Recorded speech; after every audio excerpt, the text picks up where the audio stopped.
Welcome to the Little Big History of Caffeine. Illustrations by Chelsea Ho, Caroline Tran, and Eric Lotzfeld. Narration done by Eric Lotzfeld. It all began with the Big Bang. The very first threshold involved a vast expansion of space, time, and all molecular materials. As the first two elements, hydrogen and helium, were produced, they combined to create carbon, oxygen, iron, nitrogen, and many more elements. After the formation of stars, heavier elements were cooked up from supernova explosions. Now, with a larger range of elements, it was possible for the molecular structure of caffeine to later be formed. With an abundance of mass collisions, gravity, chemical elements, clustering, and accretion, the formation of our solar system was possible. Together came Mercury, Venus, Mars, Jupiter, Saturn, Uranus, and Neptune, but above all, planet Earth was formed. As layers upon layers of complexity grew, life emerged from the seas of planet Earth.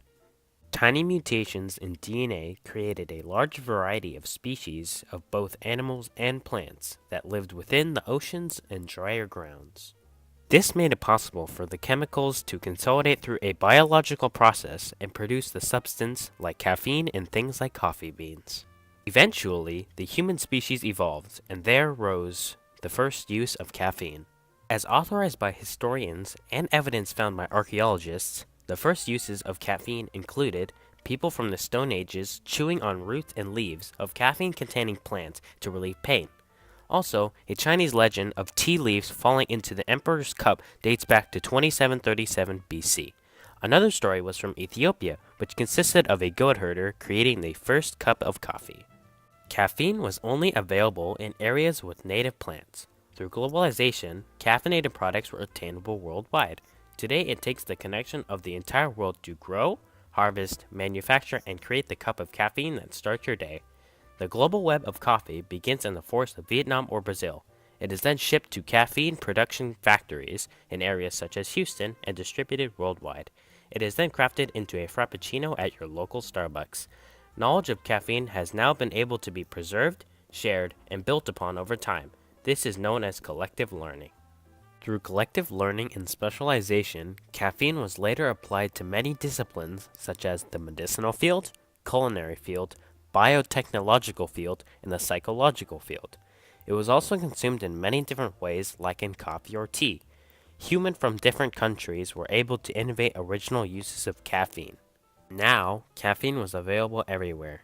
Growing caffeinated plants was molded to fit different environments. Different variations of the plant developed due to different farming styles.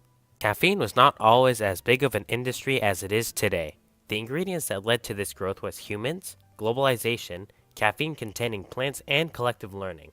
The Goldilocks conditions on the increase in demand and popularity is what created this new complexity, the global caffeine industry.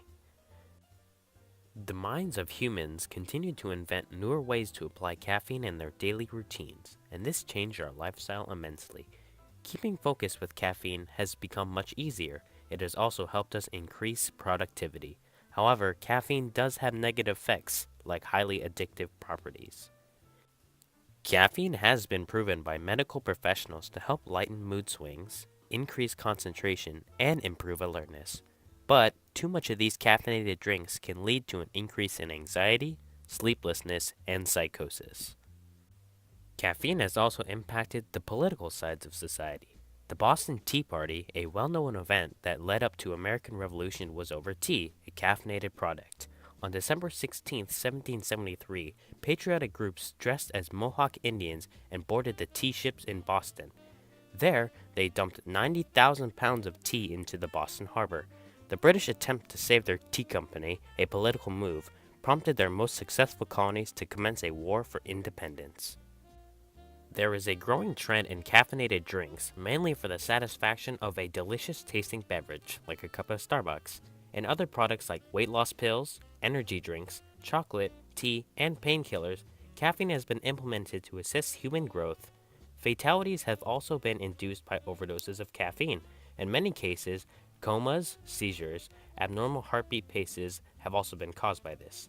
In the future, more deaths and cases of these issues will occur since caffeine is growing in popularity. The logic behind our claim testing shows that caffeine is already found in so many medical applications with its positive and negative properties. Gummy versions of caffeinated painkillers may also grow in popularity. This is due to the fact that over 40% of adults in the US cannot take pills. Gummies would be more mobile than liquid versions that spill everywhere. In the end, caffeine is the most used drug in the world. It has been a necessity for curing fatigue and restoring alertness since the Stone Age. Today, caffeine is grown, harvested, and manufactured into products distributed around the world. Caffeine is an essential factor today because it was used globally and it has a massive impact on society both on a small and large scale. Sure, a chocolate bar or a fourth cup of Starbucks may sound quite appetizing, but these things can lead to something greater than diabetes like we've stated before. We hope you enjoyed our video and learned a little bit more about caffeine than before. Sadly, this little big history lesson has come to an end.